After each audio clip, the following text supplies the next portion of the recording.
You may not know this about me, but I actually have a degree in linguistics, the study of language. And that has always meant that I look at the story of Pentecost told in the book of Acts a little bit differently than do most preachers. I just cannot turn off the linguist part of my brain. I cannot help but notice things in this story, like, for example, that on one level, this whole miracle of people speaking different languages is not actually necessary, not for comprehension. Yes, of course it's true that various people who lived in different places spread throughout the known world at that time all had their own local languages.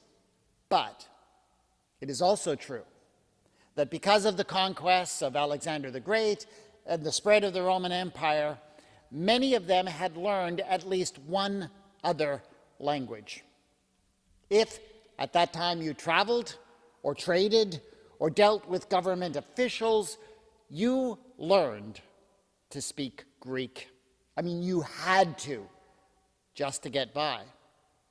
And so, even if these expatriate Jews and Gentiles had traveled from long distances to Jerusalem for the festival of Pentecost, and even if they spoke a local language back at home, they still had an easy and convenient way to communicate with one another, with everybody. Just speak Greek. So, what's the whole point of these members of the church speaking in all the local languages of people from back home? What is that supposed to accomplish? Because it can't be about comprehension. What is it about? Well, any linguist understands that language isn't just about comprehension. Language serves many social functions. And so I suspect that there is something else going on in this story. But in order to understand what it is, you kind of need to put yourself into the sandals of one of those outsiders who had come down for the festival of that year. So let's consider the case of Shimeon. Shimeon was a Jew, but he was a Jew who had lived all of his life in Parthia. Now, the king of Parthia, during that whole time of his life, had also been at war with the emperor of Rome. It was practically required of all Jews that they should travel to Jerusalem every year for the three main festivals. But of course, everyone understood that those who lived much farther afield could only make that trip rarely. But if you live at a place like Parthia, a place that is at war with Rome, and you literally have to cross a demilitarized zone to get from your home to Jerusalem, well, as you can imagine, doing so even rarely became almost impossible. So, the fact of the matter was that Shimeon had never been able to make that pilgrimage, not once in his entire life. And so he was, as you can imagine, very excited that this year things had worked out. And he had been able to come down for the festival of Passover this year. It was a wonderful opportunity for him to connect with the heritage and the traditions of his people, something that had always been so hard for him to hold on to in far-off Parthia. But as a Jew, and a member of a minority community back in Parthia, he had always felt like an outsider. He had been excluded from things like religious festivals and other social gatherings of the mainstream society. And so he had been very much looking forward to being in a place where he would be surrounded by Jews and by Jewish practices and worship. He had thought maybe he would find himself, get in touch with himself here. But things had not gone quite as he had expected. And it had to do a lot with language. Back in Parthia, when the Jewish community gathered in synagogue, yes, they sometimes had prayers and rituals in the old Hebrew language. But that old language really didn't mean much, especially to the young people. When the elders read from the scriptures, they occasionally read from the few Hebrew scrolls that they had there. But then they had to explain what all of it meant to the younger people in Greek. And so it was often easier just to read the popular Greek translation of the scriptures, a translation called the Septuagint. These scrolls, first published a couple of centuries earlier, were much easier to obtain in Parthia than were the Hebrew scrolls. So, while Shimeon had heard some archaic Hebrew, he certainly wasn't comfortable using it. But, of course, he hadn't expected that to be a problem on this pilgrimage. Wherever he had traveled before, he'd always just managed to get by in Greek. Surely things would be the same in Jerusalem. But it had not quite worked out that way. When he dealt with the native Judeans, bartering for a place to stay or for some food in the marketplace or asking for directions, when he would speak in Greek, he could tell that they could understand him. Like when he asked for the price of figs, they looked right at the basket of figs and then stubbornly answered him in the local dialect of Aramaic, which was the language spoken in Judea. Aramaic was related to the Old Hebrew language. So sometimes Shimeon was able to work out what they were saying, but then when he tried to answer them using the language he had heard in the synagogue back home, they laughed at him, calling his accent strange and ill-tutored. And they often used this as a ready excuse to overcharge him or deny giving him what he was looking for. You see, what was going on was this.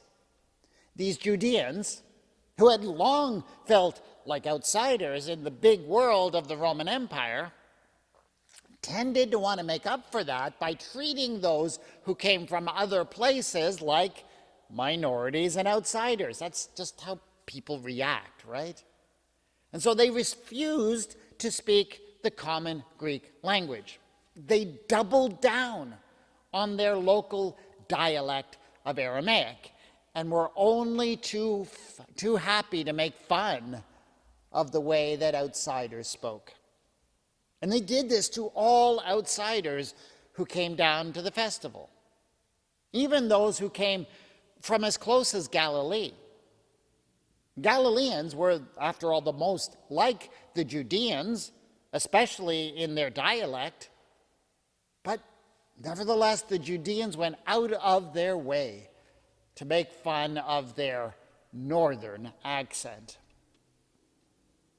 So, even though participating in the events of the festival had meant a great deal to him, ever since he had arrived, Shimeon had felt as if he really didn't belong here either.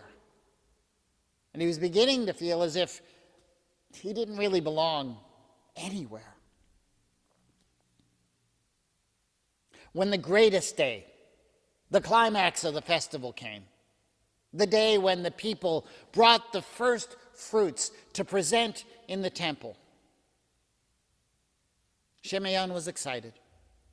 It was a chance to give back to God from the best that God had given to him over the year. And so he was very excited as he joined the throng moving through the streets towards the temple. If he didn't speak, no one looked at him twice. And for a few moments, he could feel as if he really was part of something bigger than himself. But then suddenly, something happened. As they passed by a side street, they heard some shouting coming from it. And it sounded different. It didn't have the same cadence and rhythm as the local Aramaic dialect. It seemed strange and out of place here. And yet, amazingly, the thing that struck Shimeon about it was that it had a familiarity to it, as far as he was concerned. Something in it made him feel like home, as if he were back in the streets of the city in Parthia, where he had grown up and played with some of the other local boys. And so, amazed, he turned aside, as did a number of other worshipers in the crowd. And soon they came upon a small group of men and women who were gathered outside of a house. It was pretty plain looking at them by their clothing and mannerisms that they were Galileans. But amazingly, they weren't speaking like Galileans. To the wonder and amazement of Shimeon, he noticed that actually one of them, a young man, was shouting out praises to God and doing it in the local language of Parthia that he had grown up speaking in the streets. As he looked around, he saw that some of the other pilgrims who had been drawn to the spot, like him, were amazed as well. They, like him, had traveled from many different places to be here for this festival. Mesopotamia, Cappadocia, Pontus, and Asia, Phrygia and Pamphylia. There were too many to name. And yet as he looked at them, he could see by the looks on their faces, by the tears that some of them were wiping from their eyes, that they were reacting much like he was. They also had felt excluded here in Jerusalem up until this moment. And now, they suddenly felt as if they belonged. But these people who had traveled from afar were not the only ones who were attracted by this disturbance. There were also local people who came by too, Judeans.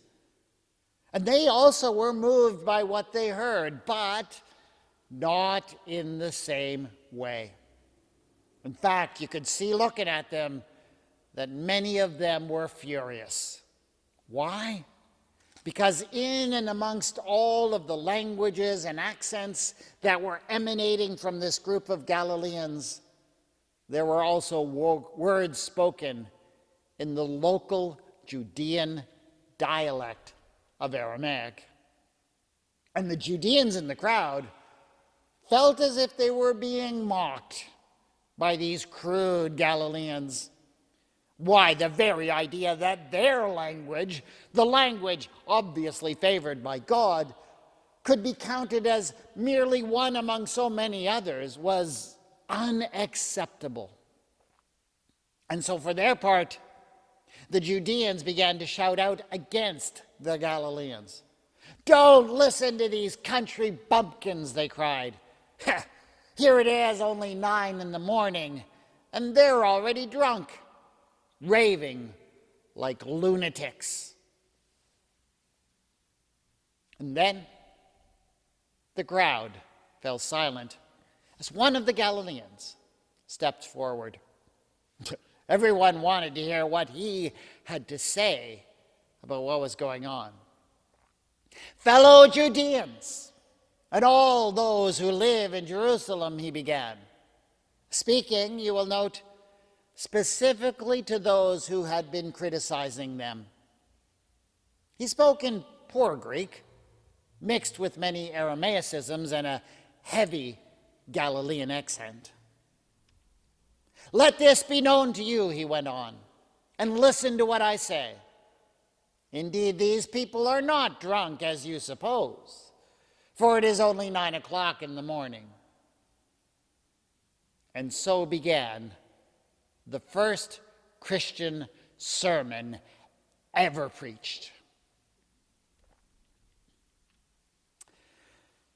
The writer of the book of Acts started writing about the Christian movement and knowing a few things, a number of important things about the earliest church. And one of the things he knew, for example, was that one of the practices of the early church near the beginning, and perhaps one that continued to his own day, included believers speaking in strange languages. It worked like this. Sometimes, when the believers were gathered in community and were in worship, some of them would enter into an ecstatic state. Now, this is something that human beings have been doing for a very long time. They get all worked up. In their context, they get into a frenzy until they start to lose ordinary control over themselves. And this is something that still happens to this very day. It happens in various settings, including worship, raves, various practices where obviously people use psychotropic drugs, but human beings are capable of falling into these ecstatic states. And in this state, in the early church, some believers would sometimes begin to speak in unintelligible languages. Now, these were not intelligible languages, not actual languages. They were more ecstatic utterances. The letter to Paul and the Corinthians, in this letter, Paul insisted that this kind of speech could only be understood through a similar act of ecstatic interpretation by another believer. So these were not genuine languages. That's still the same when people practice such things in the world today. They are not identifiable languages. But this act, this practice of speaking in tongues, as it is sometimes called, could be very moving. And it had the effect of deepening the worshiper's connection to God and the community through the Holy Spirit. It was quite stunning and amazing to see. And as a result, those who engaged in it sometimes thought that they were somehow better Christians than those who didn't. The Apostle Paul, in his letter to the Corinthians, certainly saw this as a problem. The author of the book of Acts obviously knew about this practice. But when he came to write down the story of the origins of the church, he decided to present it in a somewhat different way. He decided that, and maybe just on this one occasion, he transformed this speaking in tongues, in unintelligible speak, into something that wasn't just ecstatic and unintelligible. See, the first Christians on that first day, according to the book of Acts, speak in actual languages, the local languages of people from every corner of the known world. So why would he do that? Why would he tell the story this way? Well, I think he was trying to say something really important. But what he was trying to say wasn't about comprehension, and it was more symbolic than it was literal. We don't actually know who wrote the book of Acts.